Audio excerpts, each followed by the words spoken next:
Hello ladies, I am going to do a quick demo on how I make my samples, and there are a ton of different ways that you can make your samples, so I'm just going to show you how I make them. But first I want you to pay attention to my sign back here. I even had to write it backwards so that you could read it correctly, and the L and the T were the hardest for me to write. But anyway, I'm really proud of my sign, which I got, by the way, off of the Scentsy family store. It's their LED sign. Yes, their LED sign, and I could strobe it for you, but it might make us all sick. So anyway, I'm going to show you how I melt my wax to make samples with molds. And before I go into anything that I've got here, I'm going to go ahead and get them started in the microwave. I use a small glass measuring cup, and in here I have 4.5 cubes, just to give you an idea.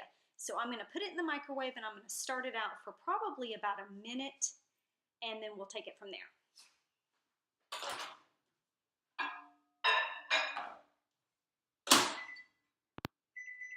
Okay, so while that's in the microwave, let me show you what I've got set up here. The way I normally do mine is I have a paper towel ready, and this is to clean out the measuring cup as soon as I'm done. I always put my mold, because you see it's real flimsy, I'm going to put it on a baking sheet, and I have it elevated just so y'all can see it, because it will fit into my freezer flat. And once I'm done, that's what I'm going to do, is I'm going to put it in the freezer, and it helps them to harden quicker, like within minutes, and so I can get them done in a lot more time, a lot quicker. So I'm going to check the microwave real quick. And with 10 seconds left, they're still pretty solid, so I'm going to go ahead and stop it and add another minute.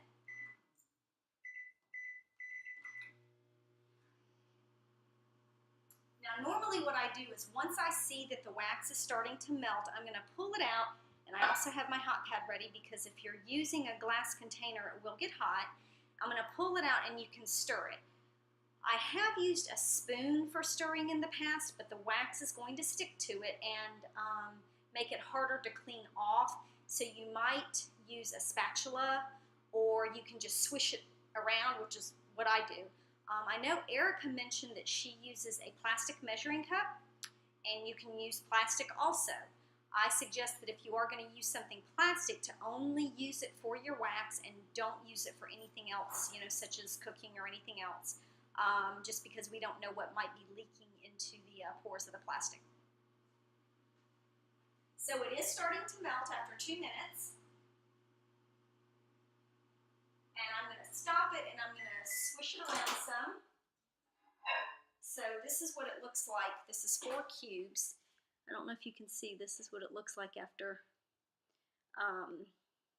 2 minutes, because we don't want to melt it, heat it for too long, so that we can retain as much of the scent as possible. Now I think Colleen mentioned that as it melts, she will go ahead and you see a lot of it's melting as it is, so I won't even have to probably put it back in there. But she said that she pours as it melts, so that she is not overheating also.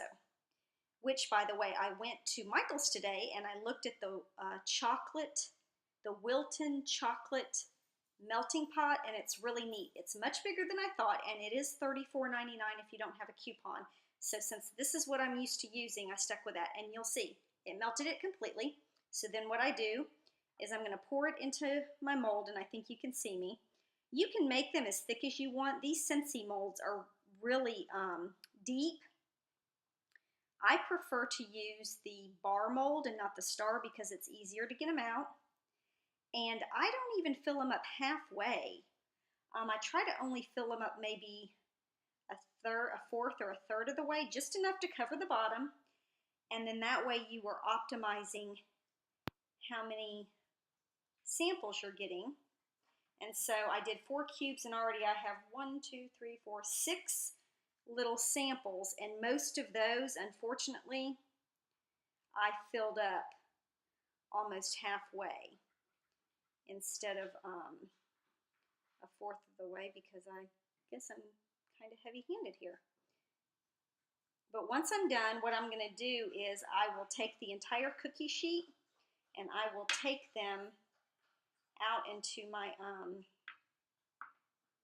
freezer outside, and I will just stick them in there where they can be, it can lay flat. Okay, so those, all right, so now that that's gone, I'm going to immediately wipe it out with my paper towel to keep any of the residue from solidifying, and then I can wash it, but this just keeps it from hardening in there, because, and the glass is still warm anyway. But anyway, so then now that I'm done, I don't know if you can, well, I can't lift it up, but they're already starting to harden, but I'll take this and I will just stick it right into my freezer, and in less than 5 minutes, I will be able to pick up the mold and flip it over and just pop them right out. So I'm going to stop this and pick up there.